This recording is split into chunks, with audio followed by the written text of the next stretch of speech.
எப்படி இருக்கீங்க? Welcome to Trends Atelier. இன்னைக்கு நம்ம ஆரியில் வந்து கிளாஸ் 2 போன கிளாஸில் என்ன பார்த்துருப்போம்னு பார்த்தீங்கன்னா பேசிக் ஆரி மெட்டீரியல்ஸ் என்னென்ன அப்படின்னு நம்ம பார்த்துருப்போம். இந்த கிளாஸில் பாருங்கள், ஒரு ஆரி ஸ்டாண்ட் இருக்குது அண்ட் ஃப்ரேம் இருக்குது. இதில் வந்து நம்ம எப்படி கிளாத் ஃபிக்ஸ் பண்ணலாம் அப்படின்றதான் பார்க்க போகிறோம். அதுக்கு முன்னாடி நான் ஆல்ரெடி அந்த வீடியோலையும் சொல்லியிருப்பேன். நம்ம இந்த ஃப்ரேமில் வந்து இது வந்து ஆக்சுவலி வுடன் ஃப்ரேமு. இந்த வுடன் ஃப்ரேமில் வந்து நம்ம கிளாத்தை வந்து சுற்றி யூஸ் பண்ணணும்னு நான் சொல்லியிருப்பேன். இதுக்கு தனியாகவே ரோப் விற்கிறாங்க, இந்த நாடாலாம் சொல்லுவாங்க இல்லையா, அதுதான் அந்த ரோப்பை வந்து நம்ம இதில் ஃபுல்லாக சுற்றி நம்ம யூஸ் பண்ணும்போது கிளாத்தில் எந்த டேமேஜும் வராது. நிறையா பேர் என்ன பண்ணுவாங்கன்னா, இப்போது ஒரு நிமிஷம் இங்கே இருக்க காட்டுறேன். 2 ஃப்ரேம் இருக்கு இல்லையா, ஒன்று வந்து நமக்கு உள்ளே வரும், இது வந்து நமக்கு உள்ளே வரும், அண்ட் இது வந்து வெளியில் இருக்க ஃப்ரேம்.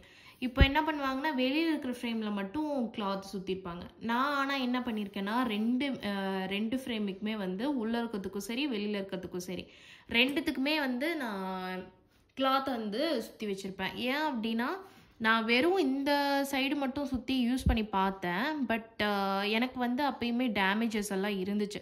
ஸோ அதனால தான் நான் இங்கேயும் வந்து நான் சுற்றி வச்சுருக்கேன். ஸோ நான் ஆல்ரெடி சொல்லியிருந்த மாதிரி spanners 7 number spanner and 14 number spanner வேணும்னு சொல்லியிருந்தேன் இல்லையா.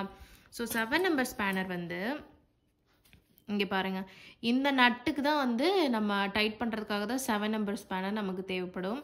அண்ட் இங்கெல்லாம் இருக்குது பாருங்கள், இந்த ஸ்க்ரூ இங்கே தெரியுதா. ஸோ இங்கே இது எல்லாமே டைட் பண்ணுறதுக்கு வந்து 14 நம்பர் ஸ்பேனர் யூஸ் பண்ணுவோம். இங்கே பாருங்கள், என் கூட சேர்ந்து இந்த கொஸ்மோ வீடியோ வந்து எடுத்துகிட்ருக்குன்னு நினைக்கிறேன். ஓகே, அது ஓடிடுச்சு. இப்போ வந்து நமக்கு 2 ஃப்ரேம் இருக்கும் இல்லையா, இங்கே பாருங்கள், வெளியில் ஒன்று இருக்கும் உள்ளே ஒன்று இருக்கும். வெளியில் இருக்கிறது தான் வந்து டைட் பண்ணுவோன்னு சொல்லியிருக்கேன். இப்போது ஃபர்ஸ்ட் என்ன பண்ணணும்னா, கீழே உள்ளே இருக்கிற ஃப்ரேமை கீழே வச்சுக்கோங்க. ஓகே, உள்ளே இருக்கிற ஃப்ரேமை எடுத்து வெளியில் இருக்கிற ஃப்ரேமை வெளியில் எடுத்து வச்சுருங்க. இப்போது இந்த மாதிரி ஒரு கிளாத், பட் நான் ப்ராக்டிஸ்க்கு வந்து பாப்லின் கட் தான் யூஸ் பண்ணுவேன்னு சொல்லியிருப்பேன். இப்போ நான் இந்த மெட்டீரியல் நான் உங்களுக்கு போட்டு காட்டுறேன். ஓகேவா, இந்த மெட்டீரியல் உங்களுக்கு போட்டு காட்டுறேன். ஏன்னா அப்போ தான் ப்ளவுஸ் வந்து நம்ம எப்படி டைட் பண்ணோம் அப்படின்றது உங்களுக்கும் தெரியும். ஓகே, இந்த மாதிரி போட்டுட்டு மேலே வைக்கிறோம் இல்லையா, அந்த ஃப்ரேமை எடுத்து கரெக்டாக இங்கே வச்சுருங்க. வச்சுட்டு கொஞ்சம் ஒரு ப்ரெஸ் கொடுத்தீங்கன்னா சைடு ஃபுல்லாக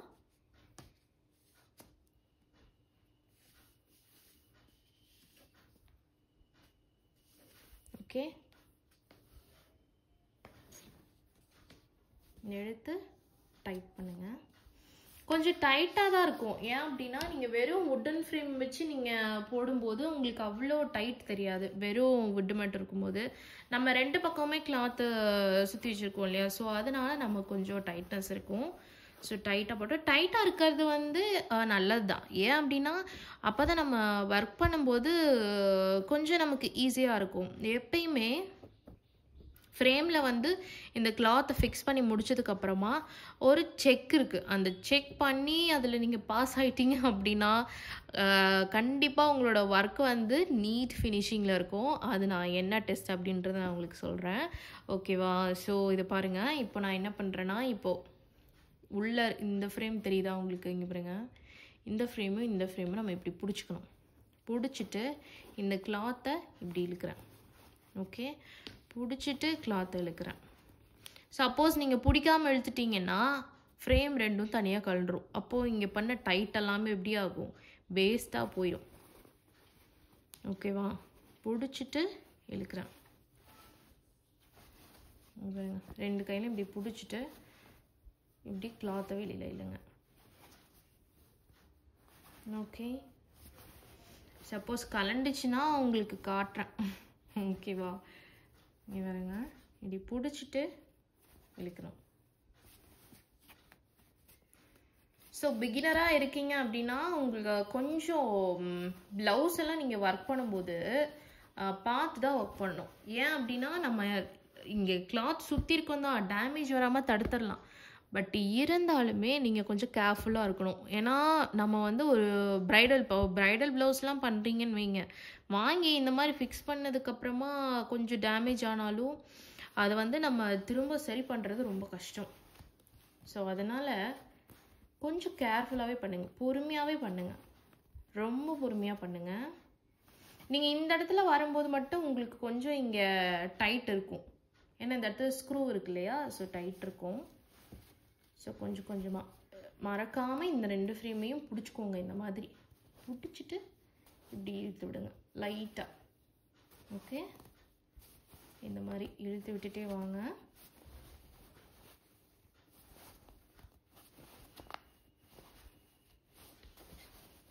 ஒரு டைம் மாட்டிட்டிங்கனாலே உங்களுக்கு வந்து ஈஸியாக இருக்கும். Okay, we are almost done.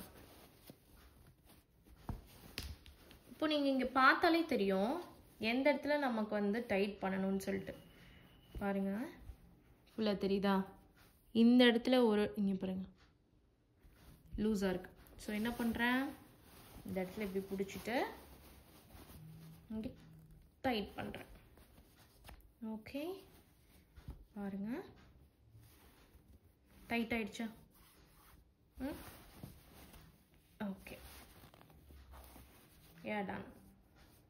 இப்போது பிரைடல் ப்ளவுஸ் எல்லாமே நீங்கள் போட்டால் டேமேஜ் ஆகுன்னு சொன்னல, பட் மோஸ்ட்டாக வந்து பிரைடல் ப்ளவுஸ் எல்லாமே இந்த வுட்டன் காட் தெரியுமா, வுட்டன் காட்டில் தான் வச்சு போடுவாங்க. வுட்டன் காட் வந்து ஒரு பெரிய ஒரு ஸ்கொயர் இல்லை ரெக்டாங்கிள் ஷேப் காட்டு.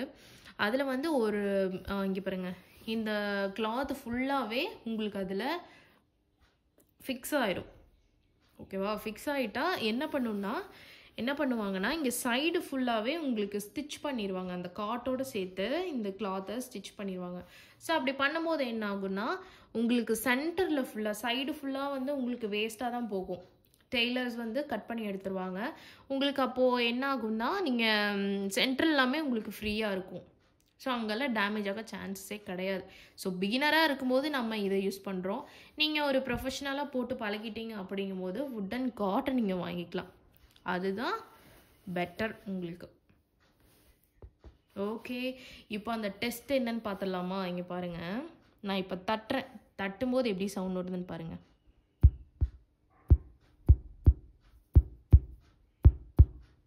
சவுண்ட் கேட்குதா?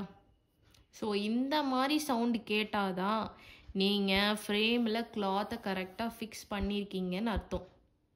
இல்லைன்னா உங்கள் கிளாத் லூஸாக இருக்குன்னு அர்த்தம். சவுண்டு வரலன்னா இங்கே பாருங்கள், இந்த மாதிரி டொம்முன்னு சவுண்டு கேட்கணும். அப்போ தான் நீங்கள் இப்போது சப்போஸ் இப்போ நான் இந்த கிளாத் இப்படி சாரி கேமரா வாட்டி விட்டுட்டேன் பாருங்க, நல்லா டைட்டாக இழுத்து வச்சா மட்டும்தான் நமக்கு இந்த சவுண்ட் கிடைக்கும். லூஸாக விடுங்க, பொட்டுன்னு போகும். ஸோ அதனால் அந்த மாதிரி ஒரு டெஸ்ட்டில் இது பாஸ் பண்ணிடுச்சுன்னா ஓகே, இப்போது இது வந்து ரெடியாக இருக்குது நம்ம ஆரி ஒர்க்கு ஸ்டார்ட் பண்ணுறதுக்கு. ஓகேவா? ஸோ நெக்ஸ்ட் கிளாஸில் நம்ம பார்க்கலாம் என்னதுலேருந்து செயின் ஸ்டிச்லேருந்து ஸ்டார்ட் பண்ண போகிறோம். ஓகே, நெக்ஸ்ட் கிளாஸ் வந்து ஐ திங்க் செயின் ஸ்டிச்சாக தான் இருக்கும். கண்டிப்பாக மறக்காமல் சப்ஸ்கிரைப் பண்ணி வச்சுக்கோங்க, பெல் பட்டனையும் கிளிக் பண்ணி வச்சுக்கோங்க. அப்போ தான் நான் போடுற நெக்ஸ்ட் வீடியோ எல்லாமே உங்களுக்கு நோட்டிஃபை ஆகும். ஓகே, நம்ம ஃப்ரேமில் கிளாத்தை போட்டோமா, இதுக்கப்புறம் இது எப்படி ஸ்டாண்டில் ஃபிக்ஸ் பண்ணுறதுனா அது அவ்வளோ பெரிய விஷயம் இல்லை. இந்த மாதிரி கீழே ஒரு ஃப்ரேம் இருக்கும், இங்கே பாருங்கள். இந்த ஃப்ரேம் தான் வந்து இதுலேயே வந்து 2 டைப் இருக்குது. நம்ம இந்த கிளாத்தை வந்து இந்த ஃப்ரேமை வந்து வெளியில் ஃபிக்ஸ் பண்ண போகிறோம். இதுவே வந்து இந்த ஃப்ரேமை உள்ளே ஃபிக்ஸ் பண்ணுற மாதிரி ஒரு ஸ்டாண்ட் இருக்கும். ஸோ அதுலேயே வேரியேஷன்ஸ் இருக்குது நமக்கு. இது வந்து நம்ம வெளியில் ஃபிக்ஸ் பண்ணுற மாதிரி ஸ்டாண்டு. உங்களுக்கு எந்த மாதிரி உங்களுக்கு தோணுதோ அந்த மாதிரி நீங்கள் வாங்கிக்கலாம். பாருங்கள், ஒன்றும் இல்லை, இப்படி போட்டு இப்படி ஃபிக்ஸ் பண்ணிக்கணும், அவ்வளோதான். நம்ம இந்த இடத்துல இப்போ இப்படி போட்டுட்டோமா, போட்டதுக்கப்புறம் இங்கே பாருங்கள், சப்போஸ் ஃப்ரேம் வந்து உங்களுக்கு லூஸாக இருந்துச்சு அப்படின்னா ஈஸியாக கழண்டு வந்துடும். அதுக்காக தான் வந்து இந்த ஸ்க்ரூஸ் கொடுத்துருக்காங்க. இதை வந்து லூஸ் பண்ணிக்கிட்டிங்கன்னா இந்த மாதிரி இங்கே பாருங்கள். ஸோ இப்படி பண்ணும்போது இது கொஞ்சம் விரிஞ்சு போயிடுது இந்த ரவுண்டு. ஸோ இப்படி விரிஞ்சு போனதுக்கப்புறம் நமக்கு இது கொஞ்சம் பெருசாயிரும். ஸோ ஃபிக்ஸ் பண்ணும்போது நமக்கு எப்படி இருக்கும், கொஞ்சம் டைட்டாக இருக்கும். ஓகே, ஸோ இதுதான் இங்கே பாருங்கள். இப்போ கொஞ்சம் நமக்கு க்ரிப்பாக இருக்கும். ஓகே, உங்களோட ஃப்ரேமும் இந்த மாதிரி சவுண்ட் கேட்கணும். அண்ட் நெக்ஸ்ட் கிளாஸில் நம்ம பார்க்கலாம். தொடர்ந்து யூஸ்ஃபுல்லான ஆரி கிளாஸஸ் எல்லாமே நீங்கள் பார்க்குறதுக்கு நம்ம சேனலை கண்டிப்பாக என்ன பண்ணணும், சப்ஸ்கிரைப் பண்ணி பெல் பட்டனை கிளிக் பண்ணி வச்சுக்கணும். அப்போ தான் நம்ம போடுற videos, that is classes, aari classes எல்லாமே உங்களுக்கு கண்டினியூஸாக நோட்டிஃபை ஆகிட்டே இருக்கும். அண்ட் நீங்களும் வந்து சீக்கிரமாக ஆரி கற்றுக்கிட்டு நீங்களும் ஒரு ப்ரொஃபஷ்னல் ஆரி ஒர்க்கர் ஆகலாம். ஓகே, ஆகுறோம். தேங்க்யூ ஃபார் வாட்சிங்.